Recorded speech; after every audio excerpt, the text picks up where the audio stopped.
Hello everyone, welcome back to DICS। मेरा नाम है जय शर्मा और आज हम एक और इम्पॉर्टेंट टॉपिक लेके आए हैं जो इस बार हमारे इंडियन एक्सप्रेस में आया था।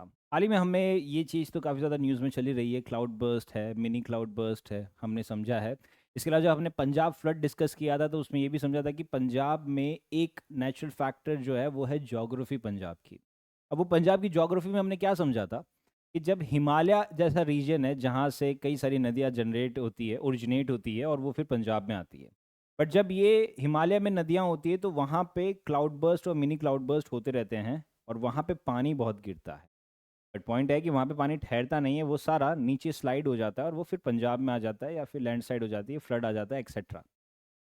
आज हम देखेंगे कि हिमालय में जो क्लाउड बर्स्ट हो रहा है वो क्यों इतना ज़्यादा हो रहा है। ठीक है, क्या इसके पीछे सिर्फ हिमालय की ज्योग्राफी रीज़न है? क्या इसके पीछे ह्यूमन सेटलमेंट्स का रीज़न है? क्या इसके पीछे ग्लोबल क्लाइमेट पैटर्न आ रहा है और जिसको क्लाइमेट चेंज यानी कि ग्लोबल वार्मिंग डिस्टर्ब कर रहा है? तो ये सभी चीज़ हम आज इस वीडियो में समझेंगे, बट उससे पहले हम इसका देख लेते हैं कि एग्ज़ाम इंटीग्रेशन हम समझते हैं कि ये हमारे एग्ज़ाम पॉइंट ऑफ व्यू से कैसे इंपॉर्टेंट होता है। तो जैसे GS1 में अगर देखा जाए तो ये GS1 में आता है फ्रॉम ज्योग्राफी में, जिसमें कई सारे PYQs भी आ चुके हैं, like discuss the causes of cloud burst in the Himalayan region. So it was already asked in GS1। फिर GS3 के पॉइंट ऑफ व्यू से देखिए, that is environment point of view से, तो यहाँ पे पूछा जा रहा है frequency of urban floods due to high intensity rainfall is increasing. तो पहले कॉजेज ऑफ क्लाउड बर्स्ट यानी कि ज्योग्राफी के पॉइंट ऑफ व्यू से पूछा जा रहा है, फिर फ्रीक्वेंसी ऑफ अर्बन फ्लड्स यानी कि एनवायरमेंट के पॉइंट ऑफ, ये तो डिजास्टर मैनेजमेंट आ गया, ये डिजास्टर मैनेजमेंट है। अर्बन फ्लड्स क्यों इतना ज़्यादा इंक्रीज हो जा रहे हैं, ठीक है। फिर ये भी आ जा रहा है फ्रॉम GS3, 2013 से आया है, that explain the preparedness for dealing with frequent floods in India. इसके अलावा ये हमारे GS4 से भी रिलेटेड है, that is case study. Uttarakhand पे 2023 की केस स्टडी में पूछा गया है, हिमाचल 2023 के केस स्टडी पूछी गई है, लेह लद्दाख एंड उधमपुर की केस स्टडी पूछी, ठीक है। एंड हमें disaster management point of view से बहुत ज़्यादा इंपॉर्टेंट है, तो वहाँ पे हमें पहले इसको हैज़ार्ड का मतलब बताना है, वल्नरेबिलिटी, रिस्क एंड प्रिपेयर्डनेस। ये हमारा एग्ज़ाम पॉइंट ऑफ व्यू से इम्पॉर्टेंट है। अब हम समझते हैं द कॉन्टेक्स्ट क्या है, कि ये क्राइसिस क्या है जो आज इतना ज़्यादा न्यूज़ में आ रहा है और काफ़ी हद तक ये इम्पैक्ट भी कर रहा है। तो कंटेक्स्ट में यही है कि जो उत्तराखंड और हिमाचल एरिया है वहाँ पे एक्सट्रीम रेनफॉल ऑब्जर्व की जा रही है। और वो एक्सट्रीम रेनफॉल से क्या हो रहा है कि लैंड जो है वो स्लाइड हो जा रही है और फ्लैश फ्लड्स आ जा रहा है। लैंडस्लाइड्स का मतलब कैसा है कि जैसे हमने क्या देखा था कि हिमालय एक स्लोप पे है, राइट। अगर हम हिमालय पे हैं तो हम स्लोप पे, और वहाँ पे अगर बारिश हो रही है तो वो पानी ग्रेडियंट से नीचे आता है। वो पानी ज़मीन के अंदर इतना नहीं जा पाता क्योंकि ग्रेडियंट उसको जाने नहीं दे रहा है, ग्रेडियंट उसको स्लोप करवा दे रहा है। तो जब वो ग्रेडियंट से स्लोप होता है तो साथ में वो मिट्टी को लेके चलता है, और जब पानी, मिट्टी में पानी मिलता है तो वो मिट्टी से कीचड़ बन जाता है, यानी कि वो मड बन जाता है और वो मड हैवी हो जाता है। तो जब ये हैवी मड फ्लो करता है तो साथ में वो आजू बाजू की सॉइल और रॉक्स को और ज़्यादा पुश करता है। अब ये पुश फैक्टर एक के बाद एक बढ़ता रहता है और वो अल्टीमेटली पूरी लैंड को स्लाइड करने लग जाता है। तो that is the land slide. इसके अलावा फ्लैश फ्लड्स होते हैं। फ्लैश फ्लड्स कब होते हैं? जब ये पानी इतना ज़्यादा गिरता है हिमालय में और जब वो नीचे उतरता है तो वहाँ पे नदियों में जो कैचमेंट एरियाज है वो ओवरफ्लो हो जाती है, और जब वो ओवरफ्लो हो जाती है तो पानी बाहर आ जाता है और वो फ्लैश फ्लड्स में कन्वर्ट हो जाता है, ठीक है। तो इससे there is a loss of life and property दोनों होता है, क्योंकि इससे रोडें भी डिस्टर्ब होती है, रिवर्स फॉलन हो जाती है। ये एक आइसोलेटेड इंसिडेंट नहीं है, यानी कि ये ऐसा नहीं है कि सिर्फ ये साल हुआ है, ये हर साल हो रहा है। पिछले 10 सालों में देखा जाए तो ये हर साल हो रहा है।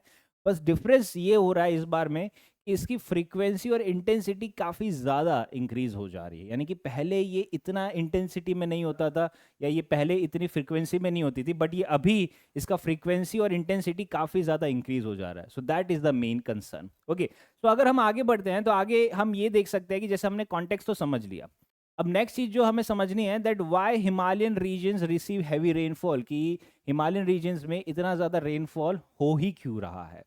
तो यहाँ पे आप एक चीज़ समझिए कि बे ऑफ बंगाल में हम देखते हैं कि क्लाउड फॉर्मेशन होता है, सिमिलरली अरेबियन सी में भी क्लाउड फॉर्मेशन होता है। तो होता ये है यूजुअली कि जब यहाँ पे इवेपोरेशन होगा, जब यहाँ पे ये इवेपोरेशन होगा यानी कि धूप ज़्यादा होएगी, जितना ज़्यादा धूप होगा उतना ज़्यादा इवेपोरेशन होगा और उतना ज़्यादा मॉइस्चर आएगा। अब ये जब मॉइस्चर उठता है तो ये वेपर में कन्वर्ट होता है और फिर ये अपनी नॉर्थवर्ड जर्नी स्टार्ट करता है। तो जब ये उठ के नॉर्थवर्ड जर्नी स्टार्ट करता है तो वो क्लाउड बनना स्टार्ट हो जाता है और जब तक ये हिमालय तक पहुंचता है तब तक ये क्लाउड बन जाता है। अब हिमालय क्या एक्ट करता है? हिमालय एक बैरियर जैसा एक्ट करता है कि ये क्लाउड आया है और ये बैरियर आ गया है। तो ये जब बैरियर आ जाता है तो हिमालय की एक टोपोग्राफी ऐसी है कि that is a steep topography. Himalaya एक स्टीप टोपोग्राफी है। तो जब बादल ऐसे आ रहे हैं और ये हिमालय से टकराते हैं तो हिमालय उसको और ज़्यादा राइज करता है। अब ये बादल जितना ज़्यादा राइज करेगा उतना ज़्यादा ये मॉइस्चर लेके जाएगा और फिर एक सिचुएशन आएगा जब वो मॉइस्चर होल्ड नहीं कर सकता और वहाँ पे वो बादल फट जाता है। So that is cloud burst हो जाता है। सो यानी कि बहुत ही कम समय के लिए बहुत सारी बारिश एक साथ हो जाती है। So that is the cloud burst. तो ये क्यों हो रहा है?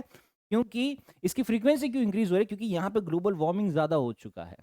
ठीक है, यहाँ ग्लोबल वार्मिंग ज़्यादा हो चुका है। सो अरेबियन सी और बे ऑफ बंगाल में ओशन ज़्यादा गर्म हो रहे हैं तो उससे वेपर ज़्यादा फॉर्म हो रहा है और हवा तो चल ही रही है। तो जब वेपर ज़्यादा फॉर्म हो रहा है तो क्लाउड ज़्यादा फॉर्म हो रहे हैं और क्लाउड ज़्यादा फॉर्म होकर हिमालय से ज़्यादा टकरा रहे हैं, वो ज़्यादा राइज हो रहे हैं और फिर वो एक साथ बहुत सारे बर्स्ट हो जा रहे हैं। So that is a phenomena of cloud burst. So ये एक बहुत बड़ा इशू है। सो इसका रिजल्ट क्या आ रहा है? रिजल्ट यही है कि इंटेंस क्लाउड फॉर्मेशन हो रहा है एंड हैवी लोकलाइज्ड रेनफॉल हो रही है वो पर्टिकुलर रीजन पे। ठीक है, so that is why Himalaya में इतना ज़्यादा पानी आ रहा है। इसके अलावा हम नेचुरल फैक्टर्स और देखेंगे, क्लाइमेट फैक्टर्स भी देखेंगे। बट ये केस स्टडी हम देख सकते हैं, जैसे ये आई थी ये न्यूज़पेपर में, जिसमें बताया गया है 2 जगह का एग्जाम्पल लिया है। एक उधमपुर जम्मू एंड कश्मीर का एग्जाम्पल लिया है और एक राजकोट का एग्जाम्पल लिया है। तो बोला कि ये फ्रीक्वेंसी और इंटेंसिटी इतनी ज़्यादा इंक्रीज हो गई है हिमालयन रीजन में कि हम कह सकते हैं कि जम्मू कश्मीर उधमपुर में 24 घंटों में 630 mm की रेनफॉल हुई है।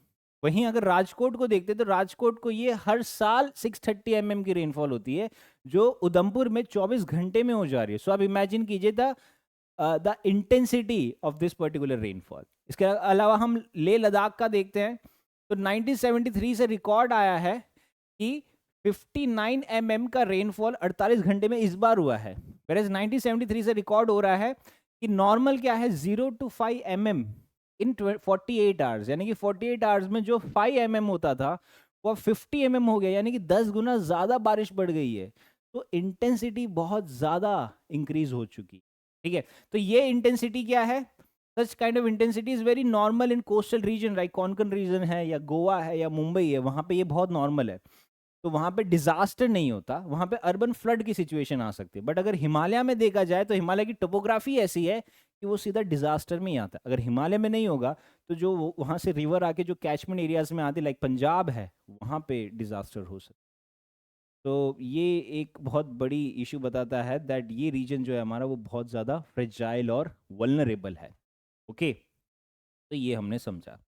अब इसके बाद जो हम समझेंगे that is the actual hills, ये क्यों इतने वल्नरेबल है। ठीक है, ये वल्नरेबल क्यों हुए?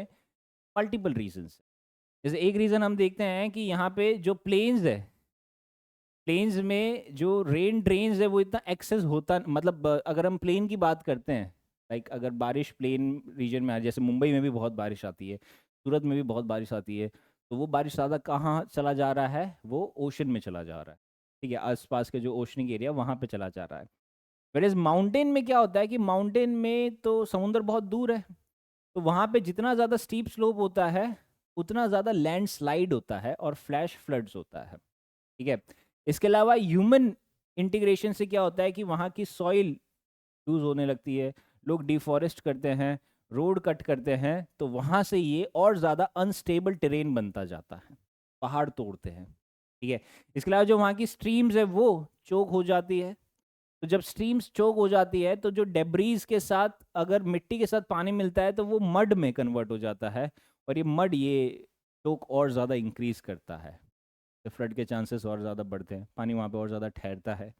ठीक है, और ये इकोलॉजी जो है जो बहुत ही ज़्यादा फ्रेजाइल है, जहाँ पे शॉक्स बहुत छोटे हैं बट ये डिज़ास्टर बहुत ज़्यादा बड़ा कंसिडर कर सकते हैं। Right? So that's why we can say that Himalayan regions are more vulnerable. ठीक है, अब इसका क्लाइमेट चेंज फैक्टर समझते हैं। तो यहाँ पे एक चीज समझिए कि हमें दो चीजें पढ़ी है ज्योग्राफी में। एक हमने पढ़ा है मॉनसून के बारे में और एक हमने पढ़ा है वेस्टर्न साइक्लोनिक डिस्टर्बेंस के बारे में। अब मॉनसून का हमें पता है that if we talk about the monsoon, तो मॉनसून हमारा ये रीजन से जा रहा है, like let's say bay of Bengal से हमारा मॉनसून जाता है। ओके, वेरेज अगर हम वेस्टर्न साइक्लोनिक डिस्टर्बेंस देखें तो वो सेंट्रल एशिया और वेस्ट एशिया से इंडिया में आता है। ठीक है, अब हुआ क्या है? हुआ ये है कि क्लाइमेट चेंज की वजह से ना बहुत सारी दिक्कत हुई है। जैसे सबसे पहली दिक्कत क्या है कि जो वेस्टर्न डिस्टर्बेंस है, जो वेस्टर्न डिस्टर्बेंस है वो साउथवर्ड शिफ्ट हो चुका है। यानी कि ये वेस्टर्न डिस्टर्बेंस साउथवर्ड आ गया है, कि पहले ये ऊपर से जाता था, अब ये थोड़ा नीचे आ चुका है। राइट? फिर है कि जब ये वेस्टर्न डिस्टर्बेंस इंटरेक्ट करता है with the stronger monsoon current, जैसे अभी क्या हो रहा है कि ये मॉनसून करंट है और ये वेस्टर्न डिस्टर्बेंस है, ये दोनों के बीच में जब इंटरेक्शन होता है तो इंटेंसिटी और ज़्यादा बढ़ जाती है। तो वहाँ पे साइक्लोनिक फॉर्मुलेशन बहुत ज़्यादा होने लग जाता है, बट ओशन की वजह से वो साइक्लोन नहीं बन पाता, बट वहाँ पे इंटेंसिटी बहुत ज़्यादा हो जाती है, तो उससे जो रेनफॉल होता है वो बहुत ज़्यादा एक्सट्रीम होता है। तो दो सिनेरियो होते हैं, या तो बहुत ज़्यादा बारिश हो जाएगी या एक बहुत लंबा ड्राई स्पेल हो जाएगा। ठीक है, तो हम कह सकते हैं कि ये जो चेंज हो रहा है हिमालयन इकोलॉजी में, जिसके चलते हम देख रहे हैं कि बारिश बहुत ज़्यादा इंक्रीज हो जा रही है, ड्राई स्पेल बहुत ज़्यादा इंक्रीज हो जा रहा है, ये मेनली क्यों हो रहा है? क्योंकि ग्लोबल वार्मिंग से हमारा ग्लोबल पैटर्न चेंज हो जा रहा है। अब अगली साइड में हम समझेंगे कि ये साउथवर्ड शिफ्ट क्यों हो रहा है, क्योंकि इसके अंदर और भी बहुत सारे रीजन है। इट्स नॉट जस्ट, ये इतना सिंपल नहीं है। जैसे अगर हम इसका ग्लोबल लिंकेज समझते हैं, तो ग्लोबल लिंकेज में आप एक चीज हमेशा ध्यान रखना कि हम आए दिन देखते हैं कि आर्कटिक सी मेल्ट हो रहा है। आर्कटिक सी की जो आइस है वो मेल्ट हो रहा है। अब एक चीज समझिए कि जो आर्कटिक सी की आइस है वो अगर मेल्ट होगा, तो मेल्ट क्यों हो रहा है? क्योंकि वहां पे गर्म हो रहा है, इसलिए वो मेल्ट हो रहा है। अब वो गर्म हो रहा है तो क्या हो रहा है? वहां पे टेम्परेचर इंक्रीज हो रहा है। टेम्परेचर इंक्रीज हो रहा है यानी कि वहां पे प्रेशर जो है वो लो प्रेशर हो जा रहा है। अब जहां पे लो प्रेशर जोन डेवलप हो जाता है, वहां पे हाई प्रेशर की विंड्स अट्रैक्ट होने लगती है। तो अगर मैं आपको कहूं, लेट्स से मैं आपको एक चीज समझाता हूं कि दो लोकेशन की बात करते हैं हम, a location A and a location B. अब यहां पे मैं कह रहा हूं कि एट प्रेजेंट यहां पे एक हाई प्रेशर जोन डेवलप हो चुका है। ठीक है, बट लोकेशन बी में it's a low pressure zone develop हो रहा है। तो हमेशा विंड कौन से डायरेक्शन में जाती है? Wind will always flow from high pressure to low pressure. ठीक है, ये चीज हमें पता है। तो यहाँ पे क्या होगा कि जो भी हाई प्रेशर की विंड्स होगी लोकेशन ए से, वो सारी किसके तरफ जाएगी? बी की तरफ जाएगी। और भी जहां पे हाई प्रेशर की विंड्स होगी वो सारी बी की तरफ जाएगी। ठीक है, ये चीज है। अब मैं कह रहा हूं कि यहां पे मैं अगर एक चेंज बता देता हूं कि ये आर्कटिक सी आइस मेल्ट हो गया है।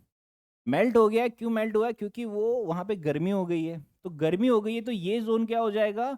लो प्रेशर जोन हो जाएगा। तो जब ये भी लो प्रेशर जोन हो जाएगा तो ये भी हाई प्रेशर की विंड्स को अट्रैक्ट करने लगेगा। तो जब ये हाई प्रेशर की विंड्स को अटैक करेगा, तो जो हवा पहले यहाँ जा रही थी, लेट्स से यहाँ पे 100 यूनिट्स की हवा जा रही थी पहले, बट अब यहाँ पे भी लो प्रेशर जोन डेवलप हो गया, तो ये हवा डिवाइड हो जाएगी कि यहाँ पे 50 यूनिट्स एयर जाएगी और यहाँ पे रिमेनिंग 50 यूनिट्स एयर जाएगी। तो इसके चलते यहाँ पे अगर पहले बहुत ज़्यादा बारिश होती थी तो वो कम होने लग जाएगी। यहाँ पे पहले बारिश नहीं होती थी तो यहाँ पे बारिश स्टार्ट होने लग जाएगी। तो इससे क्या हुआ? ग्लोबल पैटर्न चेंज हो चुका। ठीक है, तो जब ये चीज चेंज होती है कि आइस मेल्ट जो हुआ है, उससे एक सबसे बड़ा इंपैक्ट आता है कि जो हमारी जेट स्ट्रीम है वो डिसरप्ट होने लग जाती है। जेट स्ट्रीम डिस्टर्ब होने लग जाती है। अब जब जेट स्ट्रीम डिस्टर्ब होती है तो जेट स्ट्रीम से हमारा मॉनसून बहुत ज़्यादा डिपेंड करता है। जेट स्ट्रीम से वेस्टर्न साइक्लोनिक डिस्टर्बेंस बहुत ज़्यादा मैटर करता है। तो अगर ये जेट स्ट्रीम डिस्टर्ब हो जाएगी तो जो हमारा मॉनसून और जो वेस्टर्न साइक्लोनिक डिस्टर्बेंस है उसका पाथवे चेंज होने लग जाएगा, कि पहले जिस पाथवे में चलता था अब वैसा नहीं हो पा। ठीक है, क्योंकि जेट स्ट्रीम का डिस्रप्शन हो चुका है। तो यहाँ पे हम कह सकते हैं कि जो हमारा क्लाइमेट सिस्टम है वो इंटरकनेक्टेड है, कि आर्कटिक, हिमालय और इंडियन मॉनसून ये तीनों इंटरकनेक्टेड है। कि आर्कटिक जो नॉर्दर्न हेमिस्फीयर में हो रहा है, ठीक है, यानी कि नॉर्दर्न पोल के पास हो रहा है, इंडिया में जो मॉनसून है वो इक्वेटर से थोड़ा ऊपर यानी कि ट्रॉपिक ऑफ कैंसर के पास हो रहा है, और जेट स्ट्रीम ये दोनों के बीच में चलता है। तो ये तीनों के बीच में कनेक्टिविटी है, राइट। जैसे अगर मैं आपको बताता हूँ कि हम अगर ये ड्रॉ करते हैं, लेट्स से ये अर्थ है, अर्थ पे दिस इज एन इक्वेटर, ठीक है। जो अभी जो मॉनसून हो रहा है वो हो रहा है on tropic of cancer 23.5 degree north, ठीक है। जो आर्कटिक है, आर्कटिक ऑलमोस्ट यहाँ पे है, दैट इज ऑलमोस्ट 90 डिग्री के पास है। और जो जेट स्ट्रीम चलती है वो ऑलमोस्ट यहाँ चलती है, दैट इज 66.5 डिग्री नॉर्थ पे चलती है, ठीक है। तो यहाँ पे ये तीन जगह है। तो मैं क्या कह रहा हूँ कि अगर हम समझे, this is the Arctic sea, Arctic sea है, ये वार्म हो रहा है, यहाँ पे जेट स्ट्रीम चल रही है, और यहाँ पे हमारा मॉनसून है, ट्रॉपिक ऑफ कैंसर है, तो यहाँ पे मॉनसून है। तो ये तीनों के बीच में बहुत ज़्यादा कनेक्टिव, ठीक है। तो यही चीज़ मैं यहाँ पे समझाने की कोशिश। तो जब ये चीज़ हो रही है कि ये जेट स्ट्रीम में डिस्टर्ब हो जा रहा है, तो जो हमने टेक्नोलॉजी बनाई थी वो प्रीवियस डेटा को लेके, प्रीवियस थियरी को लेके, वो थियरी ही चेंज हो जा रही है। तो जब वो थियरी चेंज हो गई तो हम उसको प्रेडिक्ट कैसे करेंगे, तो ये बहुत ज़्यादा डिफिकल्ट हो गया। आज के टाइम में रेन को प्रेडिक्ट करना बहुत डिफिकल्ट हो, ठीक है।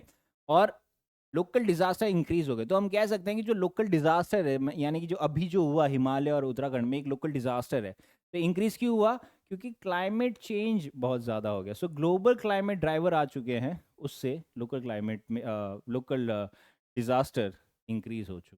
तो ये एक मेजर टेक्निकल पार्ट, ठीक है। तो ये आपको समझना बहुत ज़्यादा ज़रूरी है। देयर इज ह्यूज चांसेस कि इस पे सवाल आएगा ही, ठीक है। अब यहाँ पे ये थोड़ा हमें ये सब तो पता ही है कि ह्यूमन और डेवलपमेंटल एंगल इसके अंदर क्या होते हैं। जैसे ह्यूमन एंगल में हम देखते हैं कि हमें पता है कि हिमालय का जो स्लोप है इट्स वेरी फ्रेजाइल, ये फ्रेजाइल स्लोप है। येट हम वहाँ पे हाइड्रो पावर प्रोजेक्ट्स बना रहे हैं, हम वहाँ पे डैम बिल्ड करने की कोशिश कर रहे हैं। इसके अलावा हम हिमालय में डेवलपमेंट करने की कोशिश कर रहे हैं। डेवलपमेंट कैसे कर रहे हैं? हम वहाँ पे रोड बना रहे हैं, हम वहाँ पे टनल बना रहे हैं। उससे हमें हिमालय में ब्लास्ट करने पड़ते हैं। तो जब हिमालय में ब्लास्ट होता है तो हिमालय के माउंटेन्स वीक होते जाते हैं, और जितना ज़्यादा ये वीक होंगे, अब वीक माउंटेन पे जब पानी गिरेगा तो पानी वो सॉइल को जल्दी डिसॉल्व करके मड बना देगा, और वो मड जल्दी ही वहाँ पे लैंड स्लाइड भी कर देगा, ठीक है। ये चीज़ होता है। प्लस हम डिफॉरेस्टेशन और अर्बनाइजेशन कर रहे हैं। अब डिफॉरेस्टेशन करने से क्या हो रहा है कि जितना पानी गिर रहा है वो होल्ड नहीं हो रहा है। कि जो एक एक एक प्लांट की, एक फॉरेस्ट की जो रूट्स होती है वो सिर्फ मिट्टी होल्ड नहीं करती है, वो पानी को भी होल्ड करके रखती है। तो अगर रूट्स ही नहीं होगी तो ना वो मिट्टी होल्ड होगी ना वो पानी होल्ड होगा, तो वहाँ पे लैंड स्लाइड भी हो जाएगा और फ्लैश फ्लड भी आ जाएगा, और ये टेरेन जो है वो और ज़्यादा अनस्टेबल होता जाएगा। इसके अलावा जो सेटलमेंट्स हो रहा है, वो सेटलमेंट्स हो रहा है इन फ्लड में जो स्लाइड प्रोन जोन्स है ना, वहाँ पे ज़्यादा सेटलमेंट हो रहा है। तो अभी सबसे बड़ा डिलेमा क्या है हिमालय में, कि हमें डेवलपमेंट और इकोलॉजी को बैलेंस कैसे करना है, ये सबसे बड़ा डिफिकल्ट। क्योंकि हिमालय को डेवलपमेंट करना भी हमारे लिए ज़रूरी है, बट वहाँ पे इकोलॉजी को मेंटेन करना भी ज़रूरी है। ये बहुत बड़ा एक इशू है हमारे लिए, ये दोनों चीज़ को बैलेंस करना, ठीक है। अब इसका सोसाइटी पे क्या इम्पैक्ट है? इम्पैक्ट ये है कि लाइव्स हैज़ बीन लॉस्ट, काफ़ी ज़्यादा लाइव्स यहाँ पे लॉस्ट हुई है, ठीक है। फ्रीक्वेंट डेथ्स हुई है ड्यूरिंग मॉनसून डिजास्टर में। लाइवलीहुड लोगों के डिस्ट्रॉय हो चुके हैं, क्योंकि जब फ्लैश फ्लड्स आता है, लैंडस्लाइड्स होती है, तो लोगों के फार्म बह जा रहे हैं, दुकानें बह जा रही है, टूरिज्म सेक्टर काफ़ी ज़्यादा हिट हो जा रहा है। तो लोगों को डिस्प्लेस करना पड़ रहा है, या तो टेम्प्रेरी उनको डिस्प्लेस करना पड़ रहा है, या परमानेंट डिस्प्लेस करना पड़ रहा है कि घर के घर बह गए हैं। कल्चरल इरोजन हो रहा है कि जो ट्रेडिशनल माउंटेन सेटलमेंट्स था वो अब थ्रेट में आ चुका है।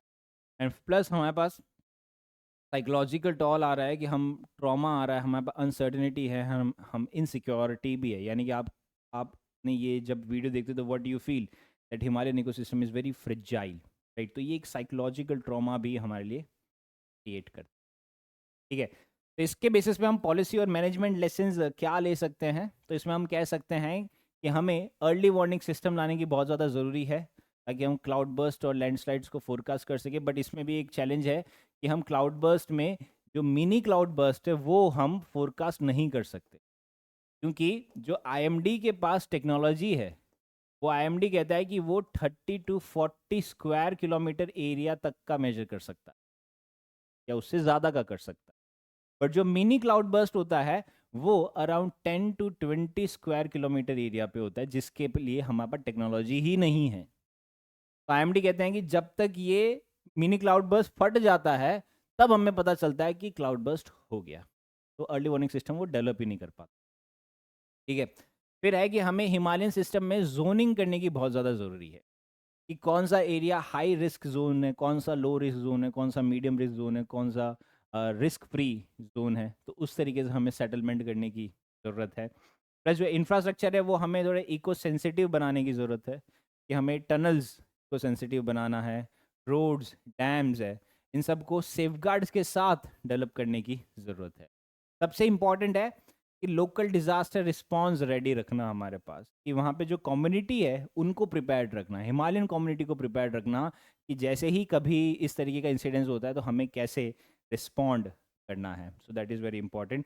एंड फिर हमें इंटीग्रेट करना है क्लाइमेट साइंस को इनटू प्लानिंग एंड पॉलिसी, की जो हिमालयन प्लानिंग और पॉलिसीज़ बन रही है वहाँ पे क्लाइमेट साइंस को हमें इंटीग्रेट करने की ज़रूरत है। ठीक है, तो ये तो पॉलिसी एंड मैनेजमेंट लेसन्स है। अगर इसके बेसिस पे हम वे फॉरवर्ड देखते हैं तो वे फॉरवर्ड में मैं कह सकता हूँ कि यहाँ पे हमें डेवलपमेंट करना है बट विथ इकोलॉजिकल लिमिट्स। कि जो हिमालयन डिलेमा है कि डेवलपमेंट या इकोलॉजिकल, तो हमें इकोलॉजिकल लिमिट्स के दायरे में रह के डेवलपमेंट करना है।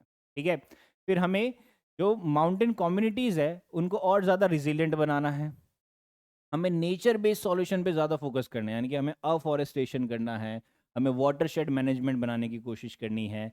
फिर हमें क्लाइमेट एडप्टेशन को मेन स्ट्रीम करना है कि अगर इंफ्रास्ट्रक्चर डेवलप कर रहे हो, प्लानिंग डेवलप कर रहे हो, तो क्लाइमेट एडप्टेशन पे फोकस करना ज़रूरी है।